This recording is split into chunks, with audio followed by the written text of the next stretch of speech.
Okay, maraming salamat po. Magandang umaga sa ating lahat.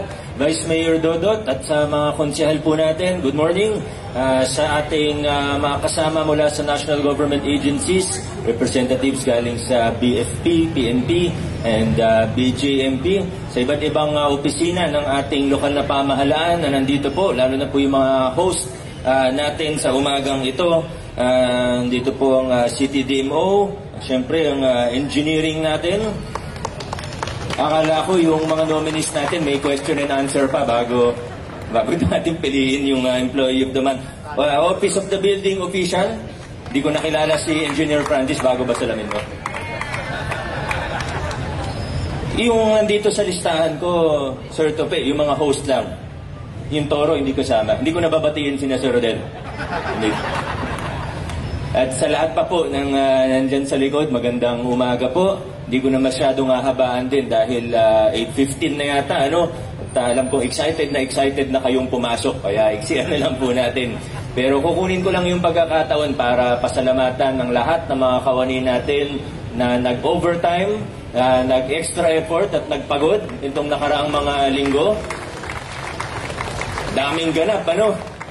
Nagsimula sa barangay at SK elections, napuyat tayo, nag-overtime ang lahat, yung mga support staff natin, mula sa mga nasa command center hanggang sa peace and order na nagbantay, hanggang sa engineering department, building maintenance na nag-ikot, hanggang sa mga enforcer natin na nasa kalsada hanggang anong oras, ano? Siyempre, hindi ko na sigurado may makakaligtaan ako kung subukan kong banggitin lahat. Pero siyempre, nandyan din po yung BAO o krayo natin na nag-monitor din, hindi lang sa BSKE, kundi pati sa UNDAS na naging maayos din. Hindi ganun karami yung tao, no, nung UNDAS compared sa 2019 o 20 or previous years. Hindi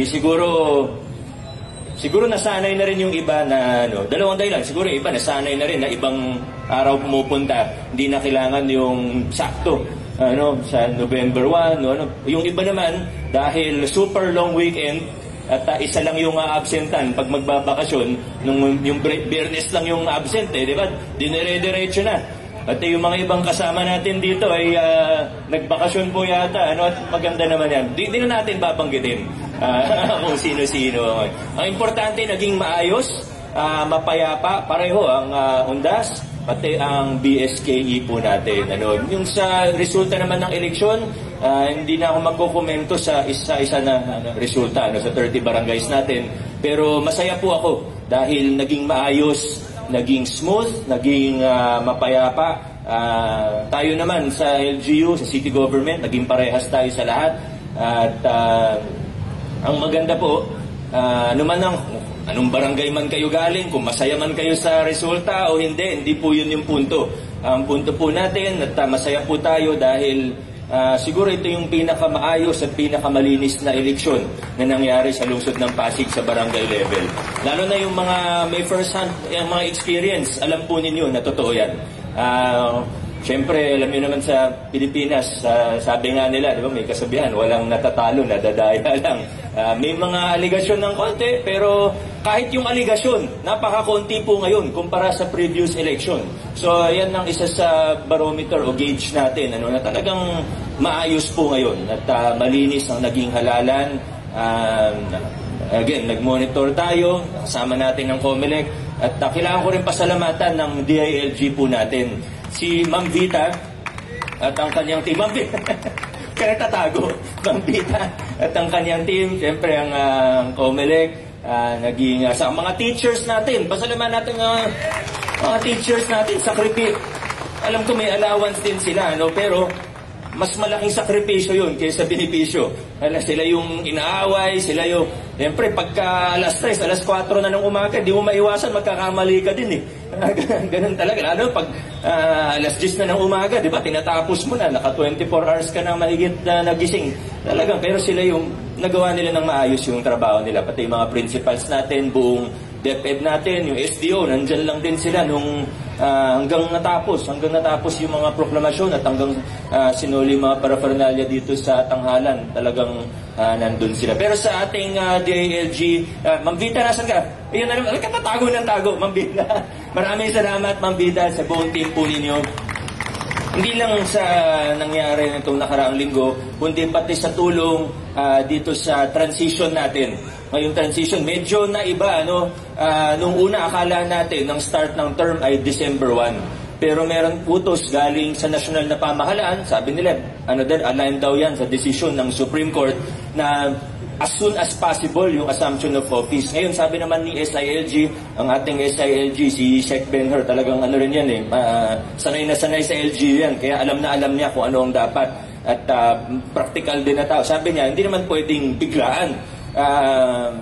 Bukas magpapalit ng kapit. Hindi naman pwede yun. No? So, ang sabi nila, as soon as possible, hindi na December 1, pero upon proclamation, 3 weeks ang binibigay sa mga kapitan-elect para ayusin yung transition.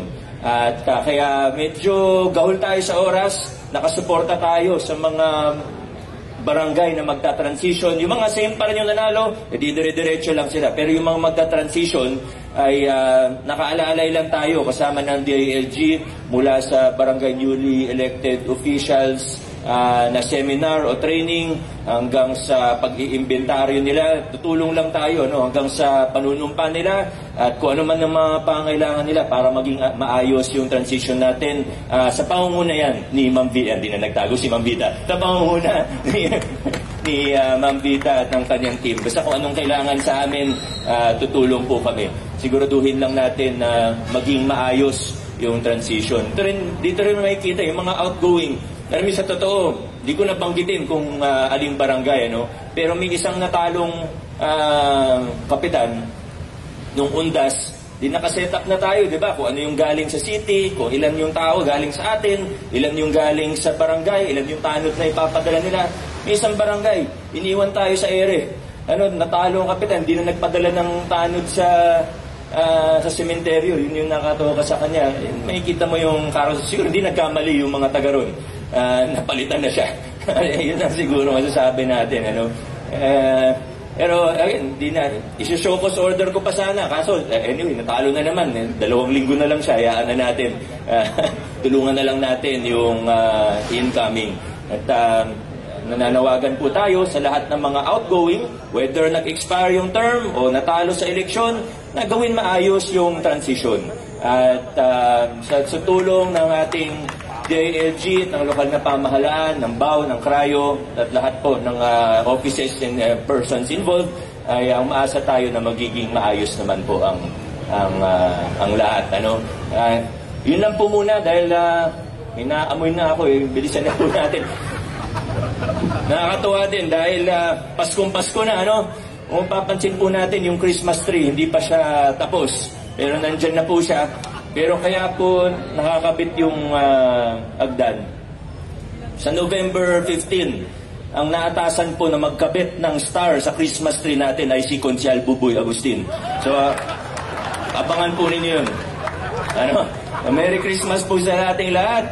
Adjourn na po muna tayo. Maraming salamat. Magandang umaga po.